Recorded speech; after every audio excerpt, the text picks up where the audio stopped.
श्रीमद्भागवत द्वितीय स्कंध द्वितीय अध्याय। श्रीसुत उवाच कहन्ति शुक महामुनि शुण राजन चूड़ामणि। श्रीशुक उवाच ए जेते कहिली मु तोते ईश्वर शरीर समेते ए स्थूल देहे मन धरी सुबुद्धि बले जत्न करी से हरि अंतरे बाहारे आनके अछि ए संसारे से सर्वबुद्धि अनुभूत स्वप्न जाग्रत मध्ये स्थित सत्य आनंद जल निधि भक्त जनक सर्वसिद्धि आत्मार तहु ए जगत आत्मार तुले उदे अस्त एहि प्रकारे पूर्व काले से आत्मजोनि ए शयले आत्मस्मरणे बुद्धि बले सर्जिला ए विश्वमंडले पूर्वे जे मन्ते थिला विधि तेन्हे धारणा बले साधि आत्मा को पाली पूर्ण हरे बणिज जेन्हे बणिजारे सबद ब्रह्म रहे पथ जे मार्गे जीव हात जात परिभ्रमई अध ऊर्ध्वे किछि न लभे लाभ पदे नाना देवता दीक्षा करे व्यर्थ सुखे मन धरे बासना माया मय जाने न बुझि निरते भ्रमणे ताहांक मध्ये जे सुबुद्धि जानई बेग सत्य बुद्धि विचार करे मायाग्रस्ते मुहि भ्रमई किस अर्थे श्रम लभई आत जाते लाभ न मिले मोर हस्ते एणु ए पथ श्रम तेजी जे प्राणी आत्मा लाभ खोजी प्रयास दूरे परिहरी आत्मारे आत्मा बोध करी अळप भोगे आत्मा पोषे वर्तई अबा उपवासे थाऊ एव सुंदरी अंक सुवर्ण पलंके की सुख समर्थ भुज थाऊ बामे कि प्रयोजन उपाधाने अंजलि अछि जेबे हस्ते कि प्रयोजन अन्य पात्रे दिगबकल जार बास बसने तार किबा आस लेंकड़ा वस्त्र पथे देखी तार ग्रहणे होंती सुखी थाऊ समर्थ दुई भुज भृत्य किंकरे किस कार्य आरोही मन जार पाद गज तुरंगे किस सध फल पूरिछि वृक्ष बने कि प्रयोजन भिक्षा अन्ने निर्झर नदी कूपस्थले कि प्रयोजन कमंडले पर्वत गुहा तृणे बेढ़ी से थाऊ गृहे किंपा पड़ी एमंत भावे कृष्ण पादे जे प्राणी रमंती आनंदे ताहांक रक्षण उपाय करंती प्रभु देवराय से किंपा धनगर्वी लोके क्षणे भजिबे आत्मसुखे एहि प्रकारे आत्मचित्ते सिद्धि लभन्ति अनुभूते से प्राणी होए कृतकृत्य ताहाकु प्रसन्न अनंत। हरि हरि बोल। एणु नियत आत्मा जोगे भजिब कृष्ण पाद जुगे मुतोते कहिली विश्वासे एणे संसार हेतु नासे ए भाव अनादर करी संसार चिंता चित्ते धरी पशुंक प्राय तांक गति ए माया संसारे भ्रमंती देख संसारे प्राणी जेते जंत्रित जमर आयते बैतरणी नामे नदी जातना मध्य से प्रसिद्धि तही पड़ती देखु देखु तांको जीवन के बारखु और जिला कर्म फल से भी अशेष देहे ताहा भावी एबे हो शुण नृपमणि जेणे संसारु तरे प्राणी ए भावे ए नर शरीरे धारणा जोग निर्विकारे स्वदेहे हृदय प्रकाशे से हरि घोर तमनासे प्रादेश मात्र रूप धरी विजय प्रभु नर हरि सूक्ष्म स्वरूप रूप तार शुणसु मने कुरु वीर श्याम सुंदर भुजचारी शंख कमल गदा अरी धारणा जोगे एहा चिंती निश्चले नयने देखंती प्रसन्न श्रीमुख मंडल लोचन अमल कमल कदम्ब जिंजल्क सुरंगे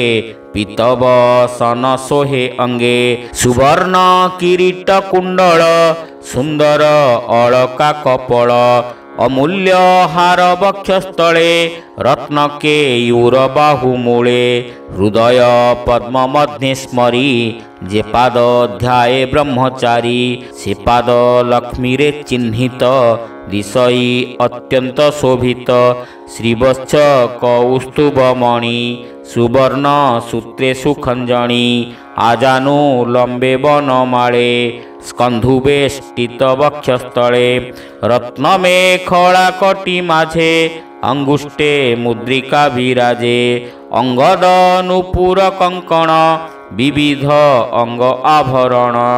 अमल पुष्प शिरे सोहे नीलकुंतल जन मोहे सुंदर हृषित वदन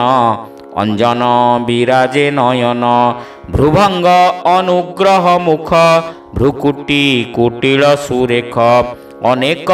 अनुग्रह जही संचित होइअछि रही एमंते ईश्वरर देह चित्ते चिंतिव चिंतामय जावत धारणार बळे मनकु रुहाई निश्चले हरि हरि बोल तावत एक एक अंगे नित्य भाविब बुद्धि जोगे हासवदनु पाद जाए भाविब विष्णु स्थूल देहे स्थान को स्थान ध्यान करी छाड़ीब अपर आवोरी जावत बुद्धि शरीरे परमे भक्ति न विचारे जावत विष्णु निज देहे न देखी तत्वर उदये तावत स्थूल रूप चिंती चित्ते स्मरीब नीति नीति सुखे बसीब स्थिरासने स्थूल शरीर जोग ध्याने एमंत करीब धारण जावत न लभे मरण हेमंत जोगी ए देह को जेबे इच्छिब छाड़िबाकू पवित्र पुण्य तीर्थ काल मनरे न करी विचार जोग साधने पंच प्राण साधिब समाधि धारण आसन प्रत्याहार बले मन को स्थापिब निश्चले मन समेते इंद्रियगण निर्मल बुद्धि रे संयम से बुद्धि क्षत्रज्ञ प्रमाणी आत्मा रे क्षत्रज्ञ को जानी आत्मा रे आत्मा को निरोधी एमंते जे जन सुबुद्धि आत्मार लाभ लभे हेले कर्म छाड़ब तेते बेले ए भावे जीवर निस्तार कालर नाही अधिकार देवे न पारे तारे हिंसी त्रिगुणे न पारंती पसी हरि हरि बोल इंद्रिय गणे अगोचर जही महत तत्व दूर देवे न पांति जहा चिंती न जानू बोलंती दुरात्मा भाव परिहरी सुहृद भाव चित्ते धरी जे अटे वैष्णवर धाम परम पद जार नाम से पद हृदय धरती सर्वत्र श्रेष्ठ मने चिंती ए रूपे साधी मुनि जन परम पदे करे स्थान जेबे न पारे ए साधने तेबे विज्ञान शास्त्र ज्ञाने नासई विषय वासना नाही ता मायार रचना जेबे ता देह त्यागे मन तेबे साधिब दृढ़ासन बाम चरण पछभर तेणे निरोधी मूलाधार मूल पवन ऊर्ध्वे तोली नाभि पवन संगे मिली बेनी पवन पुणी बळे स्थापिब हृदय कमले तहु तोड़िब तिनि प्राण कंठे जे बसई उदान ब्यान पवन तार तुले धरि स्थापिब ताकु मूले तहु कुंभक साध्य करी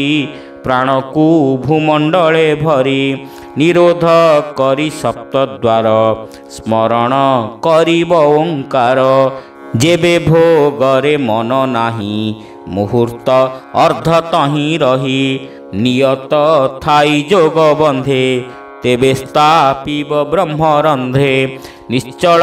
जोग दृढ़े साधी तक्षणे ब्रह्मरंध्र भेदी परम पदे तार गति देह इंद्रिय पाशोरंती हे नृप जेबे ब्रह्मपद बोलिब प्रयास आस्पद जे सिद्धि देवंकर स्थान जे अष्ट निधि रे संपन्न ब्रह्मर ब्रह्मलोके स्थिति से स्थान भोग मने चिंती गुण समूहे गुण सिद्धि जे बाबांछई सर्वसिद्धि मन इंद्रिय गण मेले तक्षणे से लोकरे मिले जोगेश्वरंक एहु गति परम पुरुषे बोलंती एमंत तिनि लोक जिणी शुण कहिबा परिमाणी जे कर्म साधे कर्म कांडे से काहीं जीव ऊर्ध्व दांडे केबाल भीव कर्म भावे समाधि विद्या तप जोगे जे ब्रह्म लोक मने करे प्रथमे अग्नि आश्रय करे सुषुम्ना रंध्रे ब्रह्म पथे ज्योति प्रकाशे ऊर्ध्वगते विधुत कल्मष शरीर से चक्रे स्थित शिशुमार से शिशुमार चक्रसार से चक्र तले ध्रुवपुर विश्वर नाभि से बोलाई आत्मा स्वरूपे तहु जाई प्रवेश परम स्वरूपे ब्रह्म निर्वाण महर लोके कल्प आयुष देवगणे जहीं रमंती अनुक्षणे से पुणी कल्प क्षय काले अनंत निश्वास अनले दहन देखी अंतरिक्षे अनंत शयन प्रत्यक्षे सिद्धेश्वरंक स्थाने पशे वेदजा ब्रह्मलोके घोषे बेनी परार्ध जही गणी से ब्रह्मलोक परिमाणी संसार कर्ता जे बोलंती से ब्रह्मा ब्रह्मलोके स्थिति ସେ ପୁରେ କାହିଁ ଦୁଃଖ ଶୋକ ଜରା ମରଣ ଉଦବେଗ ଚିତ୍ତ ଅନର୍ଥ ହେତୁ ନାହିଁ ଜନ୍ମ ମରଣ ଭୟ କାହିଁ କେତେ ହେଁ କାଳେ ସେ ଭୁବନେ ଥାଇ ଚିନ୍ତଇ ଅବଧାନେ লিঙ্গ শরীর পৃথিবীরে নির্ভয়ে সে স্থলে বিহরে পৃথিবী রূপে জলে যাই যে ইষ্ট ভোগতা ভুঞ্জই অনল মধ্যে তহু স্থিতি জ্যোতি স্বরূপ প্রাণ চিন্তি পবনে করই সঞ্চার ধরই পবন শরীর সে বায়ু কালে নভে পুরে সে নভে লিঙ্গ রূপ ধরে গন্ধকল পই ঘ্রাণ মাত্রে রসকু রসনা সমেতে দৃষ্টিরে রূপকু সংহরে পবন বসে চর্ম পরে আকাশ গুণ কর্ণে ভরি এ রূপে প্রাণে সূক্ষ্মে ভরি বুদ্ধি ইন্দ্রিয় ভাব এণে পঞ্চতন মাত্রে পরিমাণে এ অহংকার তিনি গুণ বুদ্ধি ইন্দ্রিয় দিব্য জ্ঞান পঞ্চবিকার পঞ্চদেবা মন সমেতে করি সেবা হরি হরি বল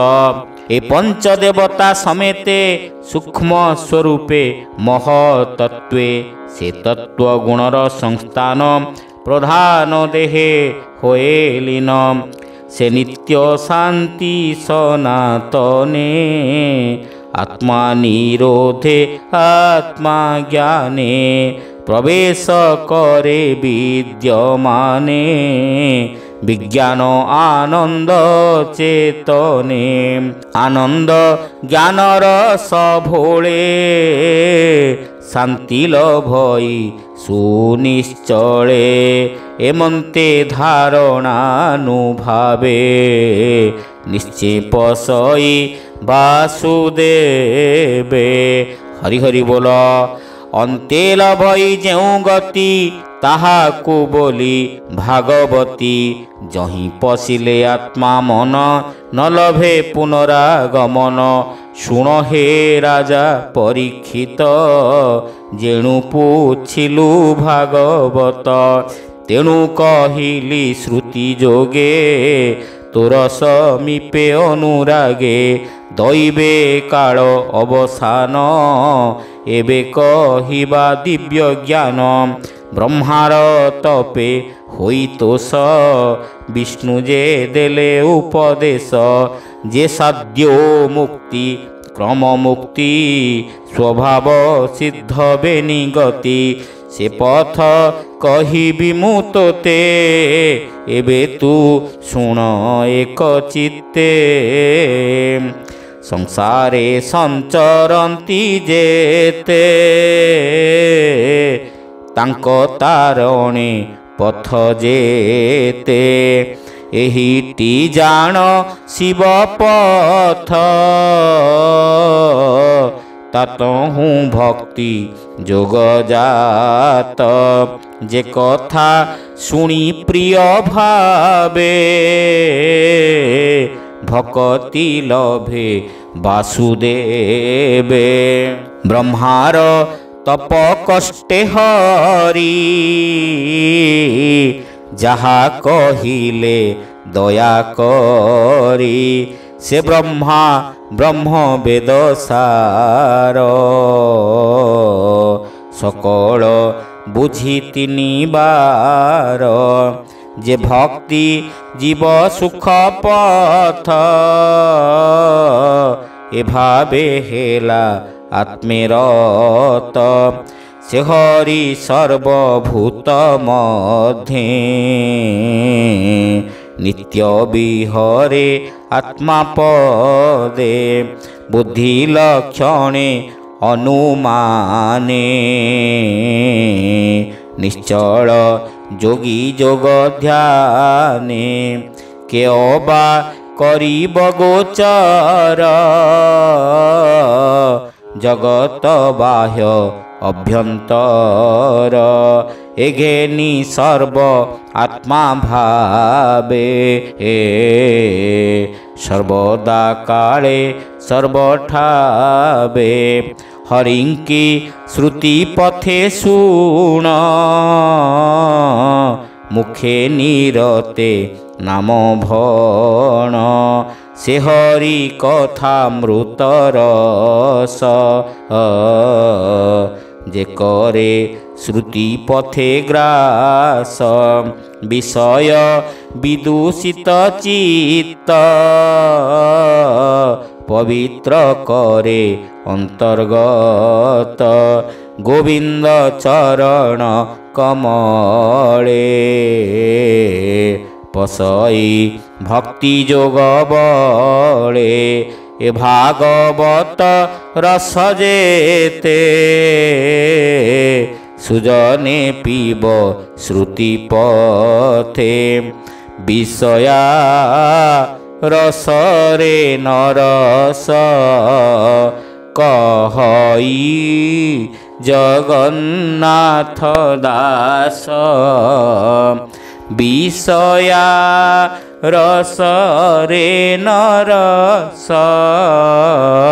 कहई जगन्नाथ दास। हरि हरि बोल। इति श्रीमद्भागवते महापुराणे पारमहंस्यां संहितायां द्वितीय स्कंदे पुरुष संस्था वर्णनम नामो द्वितीय अध्याय।